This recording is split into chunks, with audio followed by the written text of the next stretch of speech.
नमस्कार. आज आपण बोलणार आहे कोंड्याबद्दल. तर तुम्हालाही सारखा कोंडा डॅन्ड्रफ होतो का?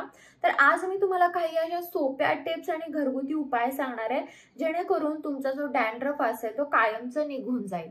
चला तर मग हा आजचा व्हिडिओ आपण लगेच चालू करूया. पहिला उपाय आहे त्याच्यासाठी तुम्हाला कोरफड म्हणजे ॲलोवेराचं जेल घ्यायचं आणि त्याच्यामध्ये 3 थेंब टी ट्री इसेन्शियल ऑइल टाकायचं आहे. तर टी ट्री इसेन्शियल ऑइल हा डॅन्ड्रफसाठी खूप बेस्ट असतं.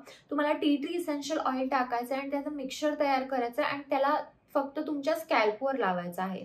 तर स्कॅल्पवर तुम्हाला त्याला वॉश करायचं नाहीये, तुम्हाला तसंच ठेवायचं आहे. म्हणजे तुम्ही सलग 2 दिवस हा जर पॅक लावला तर तुमचा डॅन्ड्रफ खूप जादा प्रमाणात कमी येईल. हे तुम्हाला कमीत कमी एक 15 दिवस तरी करायचं आहे आणि नंतर तुम्हाला चांगले रिझल्ट्स भेटतील. दुसरा आहे ॲपल सायडर व्हिनेगर. तर ॲपल सायडर व्हिनेगर तुम्हाला 1 चमचा घ्यायचा आहे आणि 3 चमचे त्यात पाणी घालायचं आहे आणि कॉटननी तुम्ही तुमच्या फक्त मुळांना ते पाणी लावायचं आहे.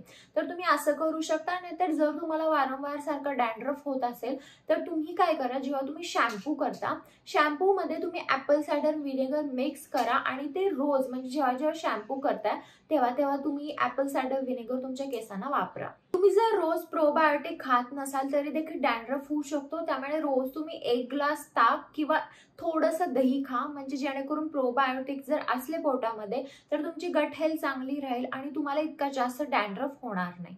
तुम्ही गवती चहा पाण्यामध्ये उकळा आणि त्या पाण्याने केस धुवा. केस आणि स्कॅल्पला जर तुम्ही गवती चहा वापरला तरी देखील तुमचा डॅन्ड्रफ कमी येणार आहे. शेवटची टिप आहे ते म्हणजे लिंबूचा रस आणि दही. तर लिंबूचा रस आणि दही मिक्स करा आणि फक्त स्कॅल्पला लावा. तर हे तुम्हाला जेव्हा तुम्ही वॉश करताय त्याच्या आधी करायचं आहे आणि तुमच्या केसांना कोणतंही तेल वापरायचं नाहीये.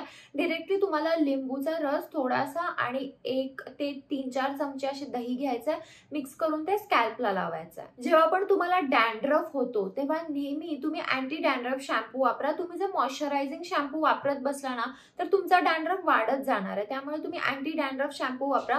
तुम्हाला सलग अँटी डॅन्ड्रफ शॅम्पू वापरायचं नाही. जोपर्यंत डॅन्ड्रफ आहे तोपर्यंत वापरायचा, नंतर तुम्हाला अँटी डॅन्ड्रफ शॅम्पू बंद करायचा आहे. आणि जेव्हा डॅन्ड्रफ होईल तेव्हा अजून एक टिप म्हणजे तुम्ही कडुलिंबच्या पाण्याने ना तुमच्या केसांना शॅम्पू करा. म्हणजे कडुलिंबच्या पाण्याने जर तुम्ही केसांना शॅम्पू केला, म्हणजे ज्या पाण्यामध्ये तुम्ही शॅम्पू मिक्स करताय ते पाणी कडुलिंबचं असलं पाहिजे. कडुलिंबच्या पानं उकळून तुम्ही ते पाणी घ्या आणि शॅम्पू मध्ये ते मिक्स करा. तर हे जर तुम्ही असं केलं तर तुम्हाला डॅन्ड्रफ होणारच नाही, पण झाला असेल तरी देखील तो कमी येईल. त्यामुळे हे जर तुम्ही सगळे हेअर पॅक आणि मी आता जे रेमेडी सांगितल्या, टिप्स सांगितल्या, या जर फॉलो केला तर तुम्ही घरच्या घरी तुमचा जो डॅन्ड्रफ असेल तो लगेच कमी करता येईल. तुम्हाला खूप जास्त काही एक्स्ट्रा करायची गरज नाही. ह्या सगळ्या रेमेडीने तुमचा डॅन्ड्रफ कमी होऊन जाईल. तर तुम्हाला काही शंका असतील तर तुम्हाला कमेंट बॉक्समध्ये विचारू शकता. आणि हा व्हिडिओ जर आवडला असेल व्हिडिओला लाईक करा, शेअर करा आणि चॅनल सबस्क्राईब करायला विसरू नका. चला तर मग आपण लवकरच भेटूया एका नवीन व्हिडिओमध्ये. तोपर्यंत काळजी घ्या. बाय.